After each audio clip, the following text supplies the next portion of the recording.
the Rise Up See Red podcast, all about the Arizona Cardinals and the NFL, featuring insider and outsider perspectives. Enjoy the best hour of Cardinals talk on the web.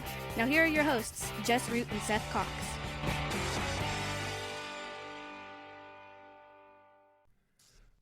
Hello, Arizona Cardinals fans, and welcome to the latest edition of the Rise Up See Red podcast. I'm your the best hour of Cardinals talk on the web. I'm your host, Jess Root from CardsWire.com, the USA Today NFL Wire site covering the Arizona Cardinals. And this is one of our 14 shows in 14 days, the opponent preview series, where we talk to most of the time, one of the managing editors of our sister sites for the Arizona Cardinals opponents. And in this case, we are in the NFC East for a team that was a longtime rival, but they never thought much of us when we were in the NFC East because the Cardinals were terrible. KD Drummond from Cowboys Wire. KD back on the show, in fact, after it's been a couple years, but we seem to play each other kind of regular. KD, welcome to the show. How you been? I'm good, Jess. How are you, my man? Oh, it's great to have you back. I always enjoy that. Let's look at the Cowboys season last season. The NFC East, very, very competitive. Yes. Where the worst team was a 500 team essentially, but it was dominated ultimately by the Eagles. But the Cowboys were right there, 12-5, second place in the division. They beat the Tampa Bay Buccaneers, ending Tom Brady's career essentially. Yes. And then go on to lose to Brock Purdy and the 49ers in the divisional round. Brock Purdy managed to beat everyone except the Eagles, who tore his elbow up. So Tell me about last season. Did it meet or exceed expectations, or did they fall short? I think in general, you have to look at it as meeting expectations. They made it to the playoffs. They were on the road. I mean, nobody's defended the NFC East crown in 20-something years. So if you look at it from that perspective, the Cowboys weren't supposed to win the NFC East. But I think it was a shock for most people that Jalen Hurts played as well as he did, that Jonathan Gannon had an offense catered to Jalen Hurts' skill set the way that he did to allow them to excel. So that caught people by surprise. But it feels like unfinished business simply because of the fact that the Eagles defeated Cooper Rush. The Cowboys defeated Gardner Minshew. And we never got a chance to see what happens when Dak Prescott and Jalen Hurts meet up on the big stage, with Hurts being an actual competitive quarterback. Because in the past, I mean, the Cowboys have owned the Eagles for the last several years. But seeing this new and improved Eagles team, we never got the chance to make that statement. And we kind of got embarrassed in San Francisco. No shame in losing to that defense, having that defense shut you down. And we can talk, get more in depth about the reasons that the Cowboys fell short after they absolutely throttled the Tampa Bay Buccaneers a week earlier. But yeah, all in all, I would say that making it to the divisional round was probably the ceiling for the offense. The defense could have taken them all the way if the cards had fallen a little bit differently. But they faced, honestly, a defense that was just as good as Dallas's was, and they just weren't able to get over the hump on offense. They just didn't have enough weapons. Now, for all of the awards that Brock Purdy has about arm strength and so on and so forth, that Kyle Shanahan system is just phenomenal. It is, as you know very well. Yes. It's very, very, very quarterback friendly, and he did enough in that game. I mean, we held him to 19 points. It's not like we had a bad defensive effort. Right. And when your offense isn't doing anything to hold an opponent to 19 points, you know that you're pretty proud of that. But yeah, our offense just didn't have the weapons that were necessary to win that game. We lost Tony Pollard before halftime, no wide receivers. And when you're playing a D'Amico Ryans defense, you kind of get exposed. That's kind of what the 49ers do. They figure out how to expose your weakness. And for the Cowboys, it was that Dak Prescott did not have many weapons to go to. And he panicked, made a couple bad decisions. One that was crucial that pretty much lost them the game before halftime. And then one later in the game when they were trying to come back, that was a dropped interception or, a turnover-worthy play, as they call it. But yeah, he didn't play a good game, and we got burned by it. And now they're back to the drawing board, seeing what they can do in 2023. How do Cowboys fans still feel about Dak Prescott? we see that. I know, like, my son describes him as Black Kirk Cousins. That's harmful. that is very harmful. He is a much better quarterback than Kirk Cousins is. I would agree. I'm anti Kirk Cousins. He's improved over the last couple of years where he's not as bad as I make him out to be. I still maintain the jokes because that's just how I'm built. But I call him Kurt Grossman because he's Rex Grossman to me. But the last couple of years he has definitely improved. But I just don't see him as a quarterback. I mean, Kirk doesn't perform under the spotlight, the night games and the prime time, right, whenever they're featured, those sorts of things. It's a long laundry list of reasons why I don't think he's one of the upper echelon quarterbacks in the league. Dak Prescott, I think, has proven on a big stage enough that he is capable of being that guy. He's not a top 4 or 5 quarterback, but he's certainly in the group of quarterbacks that rotate between 6 and 12. And any given year, you're going to have a different group of those people. I mean, you live it. I love how you say that because, almost like your top 2 or 3 are set, and then everyone after that, it just is a mishmash of who's performing better that year. I love that you said that. I don't hear it a whole lot, especially the offseason where people's like, they're all kind of the same, depending on the year. Right. Dak Prescott threw 15 interceptions in 12 games last year. Oh, sorry, my headset is dying. Sorry, I heard an announcement. I thought I was in school or something. Somebody over the intercom was telling me that my battery's dying. But Dak Prescott threw 15 interceptions in 12 games last year, plus what he did against San Francisco in the playoffs. And honestly, that puts him at the bottom of the list based on last year's results. But he is certainly capable of being that guy. We see it when you look at quarterbacks from the perspective of taking away. I know it's blasphemy to a lot of fans to take away turnovers, but it's such a small percentage of every play that the quarterback makes. It's like sacks with defensive ends. Sacks are the ones that get on ESPN. They make the highlights. They get, they make the rounds on social media, but it's such a small percentage of whether or not a defensive end is good. You can get pressures, you can do run stops, you can do all of those sorts of things that they don't get the accolades for. Quarterbacks and interceptions are pretty much the same way. You remember the interceptions, but it's only 3% of the throws they made. And Dak Prescott is really good on every other throw that he makes. He cleared the field when it came to accuracy when throwing to open receivers. And that sounds funny, but that basically puts it in a nutshell. The Cowboys don't have receivers that get open aside from CeeDee Lamb. Yeah. But whenever somebody was open, Dak Prescott lapped the field of NFL quarterbacks as far as accuracy to the open guys, finding the open guys, delivering the ball on time and things of that sort.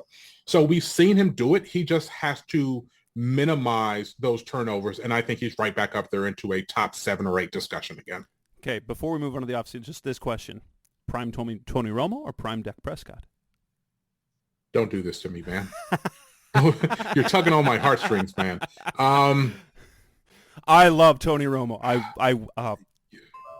He was given for me. Tony was given teams that needed Peyton Manning, and he wasn't quite Peyton. Yes, he was just short of that. Like he was that good, but then he did a few, just things you're like, oh crap. And because he's not Peyton Manning, that team was not built to succeed without that.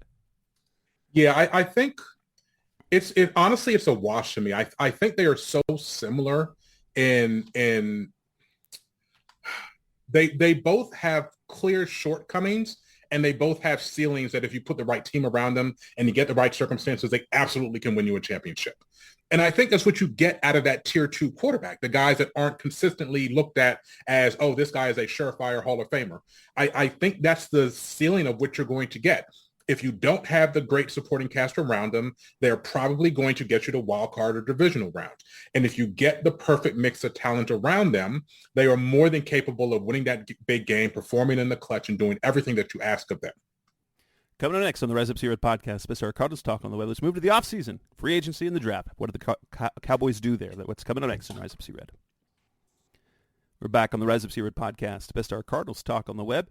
Now moving on to the offseason moves. The free agency will start. Obviously, the two premier moves that we know that were made. One, goodbye Ezekiel Elliott, and franchising Tony Pollard, ultimately not coming up with a deal. But yeah, so starting with Elliott, how big a loss is that at this point in his career? I know that, as we saw once again, you pay a big-time running back, and then the wheels fall off. It happens almost every single time. But how rough was it? Will his loss impact Dallas that much? I don't think people are giving it enough credit, what Ezekiel Elliott did for the Cowboys. He was a clear leader. While Dak Prescott was kind of cutting his teeth in the league, Elliott was the face of the franchise. And he's still well revered as that leader. I mean, Dak Prescott obviously has incredible intangibles as far as a leader, but 1B to his 1A was Ezekiel Elliott when it came to the offense. And I think that's going to be missed. I think having that leader is going to be missed. And plus, I mean, the guy scores touchdowns. He was a short yardage monster. And Tony Pollard is somebody that, for all of his accolades and for all of his talents, he's never been a bell cow back. He was never a lead rusher while he was at Memphis. He played, he split out wide more often than he was in the backfield while he was at Memphis. He didn't carry a full load while he was in high school. So the expectation that he is going to be able to move up from the 200 plus carries that he had last year and absorb the majority of Elliott's 230 carries, I think that's a pipe dream for fans that think it's going to be that way. And so the Cowboys didn't go out and get another star running back. They are starting to look at it as a committee type of situation. And you're going to have a mixture of either Malik Davis, who's a UDFA, Rico Dowdle, who's a UDFA, Deuce Vaughn, who was a 6th-round pick. And they signed Ronald Jones in the offseason. I don't even think Ronald Jones is going to make the 53-man roster personally. I mean, he's a name, but what has he done in the last couple of years when given the opportunity? Not much. So I think they're going to miss Elliott just because of the amount of workload he can do, and they don't have right now a proven short yardage back. Now, they do have a North Dakota State UDFA fullback, Hunter Luepke, and I would probably look for him to be that pet cat. Nobody sees him coming, but he could get 3 to 4 carries a game and become like a cult hero because he's going to get those short yardage opportunities. I don't see anybody else on the roster that can get that, because you certainly don't want to waste Tony Pollard having him run up the gut and, while there's 8 men in the box and doing those sorts of things. So it'll be interesting how that plays out. Other losses, Connor McGovern, Noah Brown, Luke Gifford, were any of those, is McGovern's loss any real impact? The other guys, I'll be honest, Noah Brown and Luke Gifford are not names I recognize. So if that says much. No, it does says a lot, because Noah Brown was our second wide receiver last year. So that circles back to my point about the difficulties that Dak Prescott had. Michael Gallup was a shell of himself last season. He was coming off of the ACL. He probably rushed back. So they really didn't have a complement to CeeDee Lamb on the outside, and Noah Brown took up a lot of that slack. And he had very infamous balls off of his hand, off of his chest interception. The pick 6 loss to Jacksonville in overtime was because the ball hit Noah Brown in the chest and he fumbled it and it popped up in the air and they picked it off and ran it back for a touchdown in overtime. Yeah. Like, that goes on Dak Prescott's ledger, but that's absolutely the wide receiver's fault. So from that perspective, I'm not going to miss Noah Brown. He did his job. He was a blocking wide receiver who was thrust into a bigger role because of a lack of competition. But he's not a huge loss. He was replaced by Brandon Cooks, and I know you want to talk about additions in a little bit. But Connor McGovern, he was serviceable. He wasn't very strong. He never really got the requisite strength to be that left guard that you're looking for. But he was kind of forced into the situation because we lost Tyron Smith early in, right before the season, and we had to shift the rookie Tyler Smith out to left tackle. So Connor McGovern filled in. He wasn't anticipated to start. And so he played, but not a big loss. I don't think the Cowboys had really any major losses aside from Ezekiel Elliott in the offseason. Dalton Schultz ends up with Houston. Yep. But the big name additions, Stephon Gilmore, Brandon Cooks. Yep. How impactful are those guys going to be? Obviously, Cooks, who is, when he's engaged, really good. Yeah. Will he stay engaged with the Cowboys, do you think? At least, I would guess that probably at least year one.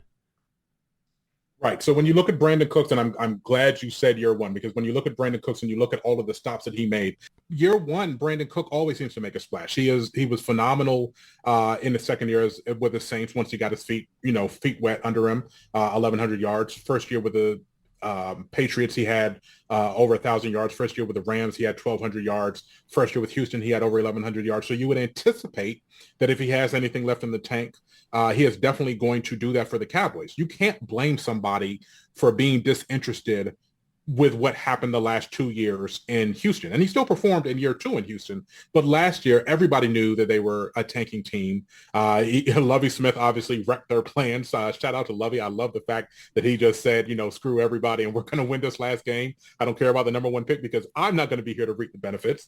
But I think that's the easy way to explain what happened to him last year in Houston. But there is a chance that he's washed, that, he doesn't have the same speed. I mean, 9 years in the league for a burner, speed is probably the first thing to go for most people. So there's a consideration that he isn't going to be what the Cowboys hope for him to be. There's always a risk. Same way with Stephon Gilmore. He bounced back with Indianapolis last year and had, a remarkable season for a future Hall of Famer. What if that was his last hurrah? And the Cowboys have all these plans to have him be the complement to Trevon Diggs on the outside, and he's washed. So I think they made smart decisions in not going big in free agency and finding guys that they could sign for good money, but no guaranteed money. I think that was very big for the Cowboys. They don't like paying guaranteed money to other people's players. They reserve guaranteed money for their own guys. That's just how they operate. But they've got guys for low value, low pedigree draft picks who have the potential and have a proven track record to be stars. And let's see if it works out. And if not, then they punt on both of those guys and they move away from them after one season and on to the next batch. NFL draft, obviously they go being as successful as they were in 2022. They have late picks in each round.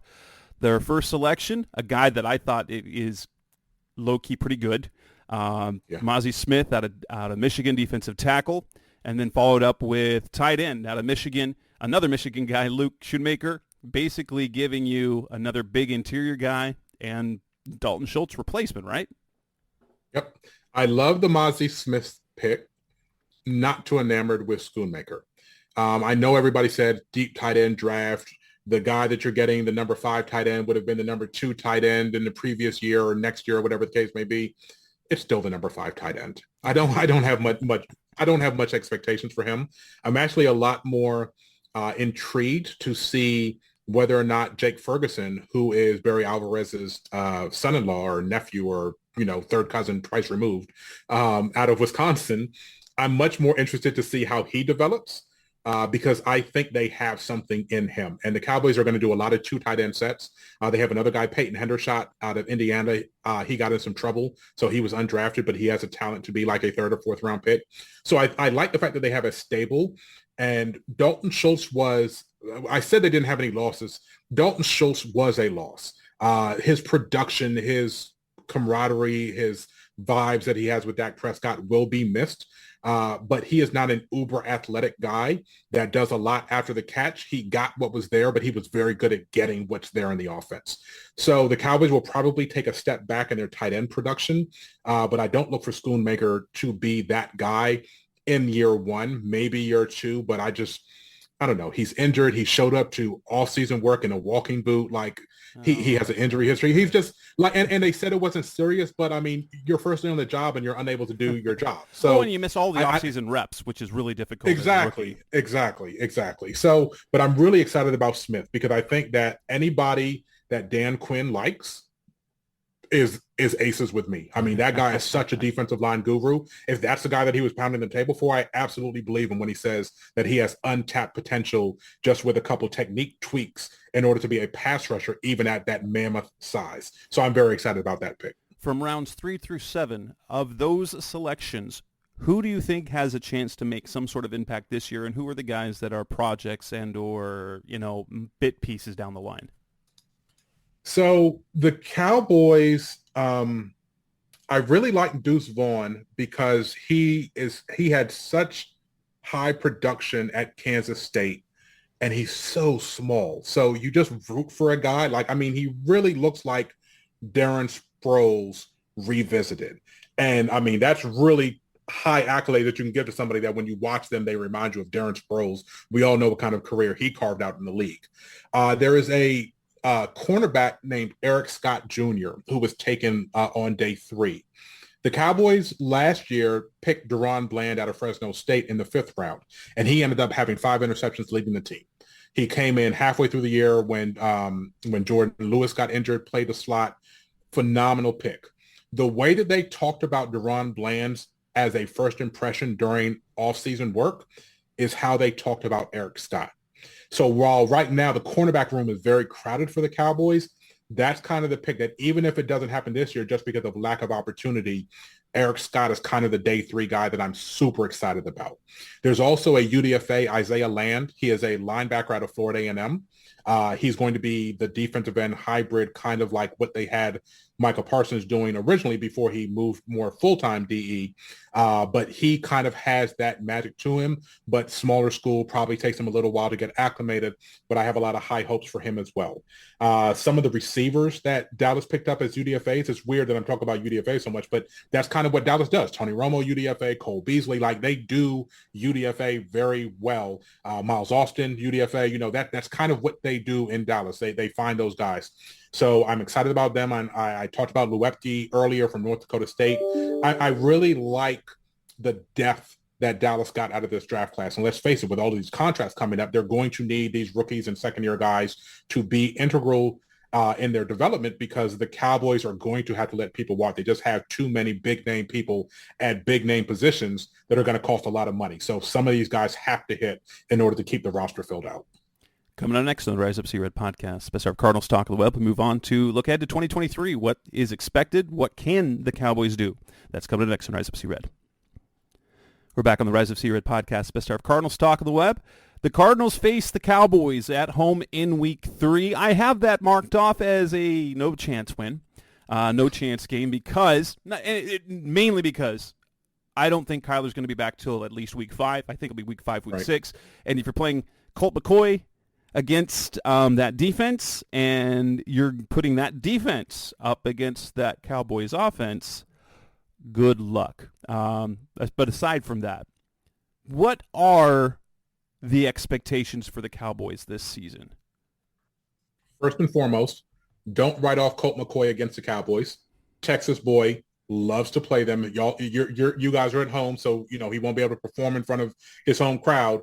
But we know very well not to underestimate a Colt McCoy team.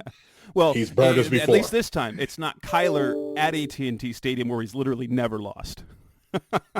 We just have bad mojo when it comes to y'all quarterbacks. That's what it comes down to. So I appreciate your enthusiasm in saying that, it's a no chance, but I'm nervous about every game. And there's just something about the Cardinals. Like you said, they always feel disrespected against the Cowboys from, NFC East days back before, they tried to fix the alignment.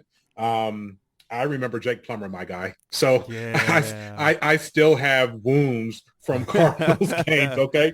But yeah, expectations for the Cowboys they're right there with the Eagles. I mean, if you're going to say that the Eagles are the favorites to repeat, I don't know how you don't look at it as being a three-headed monster between the Eagles, 49ers, and the Cowboys in the NFC. Right. Obviously, Aaron Rodgers is gone now.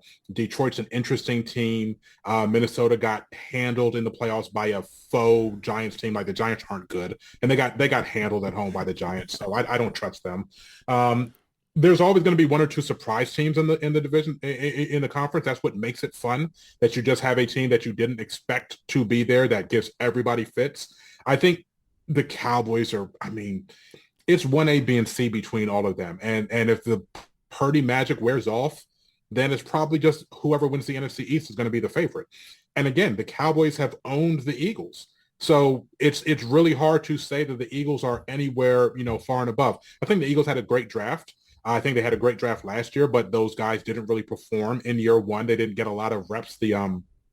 What's the big boy's name? Jordan Davis and Nakobe Dean and those guys. So I think they're going to be much improved in year two, and we're going to have to look out for that, that sophomore class. But they will be playing with the new defensive coordinator, which is going to be interesting to see how that changed. Yep. new offensive coordinator, new defensive coordinator. So it's because the Shane Steichen went to the Colts. And you guys got Gannon. So yeah, there could be a lot of turmoil or, bumps in the road for the Eagles. And if the Cowboys jump out there, the beginning of the schedule, I mean, they have Aaron Rodgers on there, but those first 4 games all seem winnable to start off 4-0 before they get into the meat of the schedule where they got the 49ers and the Chargers, and then they get a bye week. And then, it's not a blockbuster schedule until you get to the tail end of the season. Until you never know what happens. But yeah, Buffalo in December, Miami in December, Detroit, ended Washington. That's on the heels of the Eagles game. I could see the Cowboys doing 12 wins again for the 3rd year in a row. 14 feels like a stretch, but if that they would be kind of like through, their regular season ceiling if everything went their way. Exactly. 14 is the ceiling for me. I mean, there's going to be losses in there, but I don't see them winning less than 10. I don't see any, even with injuries, 10-7 is a floor for this team. There's just too much talent. I mean, we haven't even discussed Michael Parsons yet, so there's just too much talent on that team to win less than 10 games. But yeah, 14 is the ceiling. And honestly, I'll pencil them in at a game. They have the ceiling to win a Super Bowl. So I can say they could be champions but you really don't see a scenario in where they don't make the postseason. That would be a very big disappointment, and they'd be cleaning shop. It would be Mike McCarthy. If they don't make the playoffs, Mike McCarthy is absolutely out the door. They're going to give the job to Dan Quinn and figure out a new offense. That's just all there is to it. They fired Kellen Moore. I mean, they mutually parted ways. I'm doing air quotes for those listening. They fired Kellen Moore. He's in San Diego now, or Los Angeles, with the Chargers. And it's Mike McCarthy's team. He's going to be calling the plays. He's designing the offense with Brian Schottenheimer, your old friend from Seattle days. So it'll be very interesting to see what tweaks they make. But they absolutely are playoff bound unless catastrophe happens. So I usually end the show kind of asking how Cowboys fans view the game against the Cardinals. It sounds like, at least those who pay attention some, while it looks on paper like a game they should win handily, there's always just a touch of worry. Always. I wouldn't put the Cardinals, I definitely chalked them up as a win, but I didn't put the Cardinals in the category of the Carolina Panthers where I say they should put up, that might be their first 50 burger of the season. That Cardinals defense though, let me tell you, and you know him, the best defensive lineman that they have is Carlos Watkins. Yeah, that's our guy. I know. But he's a nice player. He's a nice player. There's no way he should be your best defensive lineman. Right. Yeah, y'all are dealing with a lot of turnover. I mean, obviously Watt retired. No more Chandler. Those days are gone, and tough times in the desert, man. I'm sorry, but I still can't bring myself to just say that's going to be right. The 30-point win on the road. Like I will be heartbroken if we don't beat Carolina by 30. If we escape from Arizona, I'm not betting an eyelid because that's just one of those. It's just one of those games. It's a rivalry game. Yeah. I mean, regardless of whether Cowboys fans feel it, I know that the Cardinals get up for the Cowboys, so I'm just expecting it to be, a closer game than a lot of people, and definitely what Vegas is going to set the line at. Yeah. So I do. In fairness, like you talk about Colt McCoy, I think the Cardinals sneak their one win with him playing against the Giants, and because it's home in week 2, home opener, so there'll be a little bit extra juice in the building. Yep. And that'll be and the fact that the Giants, I think, got as good as they could possibly be last year. They're frauds. Dable Absolute frauds. Got everything out of them they could have. So if you want to get me on a rant, ask me how I feel about Daboll not going to get him a real quarterback. I was like, you created magic out of thin air with Daniel Jones. Walk away and go get you a real quarterback. But they gave him $40 million. So more power to them. Thank you. We appreciate it. So, yeah, I'd love to see the Cardinals beat them in week 2. Please do that. Yeah, but I think Kyler comes back about week 6. But I do, honestly, I think that the Cardinals are going to exceed their win total. I think 6-ish wins is going to be kind of the sweet spot because he's going to come back. relatively early. And with Kyler, that offense is nice. It's not right. It's like crazy, but it's nice. And the Right. I think late by the mid-season, this undermanned defense will be coached up to be scrappy, competitive with Gannon. And so let me ask you this question. What is the thought in Arizona about Gannon? Because Philly wasn't sad to see him go. Like, Philly fans were not upset that he walked. I love him. Okay. I love the mentality he's brought. He's brought a new vibe. His intensity is like Jim Harbaugh, but he's not an a-hole. Like Jim Harbaugh's bit grows very weary to play because he's very annoying at it. But Gannon has that same competitive intensity with everything's a competition, and he's got a compassionate side to the players where he's really trying to cater to the players. And I think Kyler as competitive as Kyler is, I think that connection is there because he makes he makes everything competitive. And so I think they will take an undermanned roster and overachieve a little bit, allowing them to then be players, as much players as they can be, and to be really much more competitive in 2024. I'm excited about that. That'll be interesting because I think Kyler has so much talent. If he buys in with the coach, I think bounce back rather quickly. I think it's going to be great because I think some of his aloofness came from, I call it, he's not Kobe, but he has that type of mentality where if your intensity doesn't match his intensity, then he has nothing to do with you. Yep. Right. Yep. I can see it. I can definitely see that. So, KD, you're over at Cowboys Wire. What other stuff can my listeners find you at? So I took a little bit of a break on my podcast. I have Catch This Fade podcast. We were rocking on many platforms, Patreon for the last 3 years, but I've kind of taken a break. I will be bringing back the Catch This Fade podcast videos on YouTube for the season. So if you have time, we're going to start sometime during training camp and start to do regular episodes there. So if you're on YouTube, just do a search for Catch This Fade podcast with KD Drummond. You can find me there. I'm obviously on Twitter at KD Drummond NFL for as long as Elon Musk allows that thing to still exist. But I will be doing a lot of work on Spoutable. That is the new social media platform that I will be landing on once Twitter dies. So find me under the same Twitter, same handle, KD Drummond NFL. All right, man. Thank you so much for the time. That wraps up this edition of the Rise Up C-Red podcast, Best Our Cardinals talk on the web. I think we will have 1 or 2 more shows after this one, but we are nearing the end. We'll be back with regular shows very, very soon. KD, thanks for your time. Appreciate it, man. All right, brother. Anytime. Thanks for listening to the latest edition of the Rise Up C-Red podcast. Listen to previous episodes and subscribe to the show on Apple Podcasts, Stitcher Radio, Audioboom, or many other podcast platforms so shows are delivered directly to your mobile device. Please give the show a 5-star rating and always support the sponsors who support the show. We'll be back soon for the best hour of Cardinals talk on the web. Rise up, Red Sea, be Red Sea Red, and of course, Rise up, Sea Red.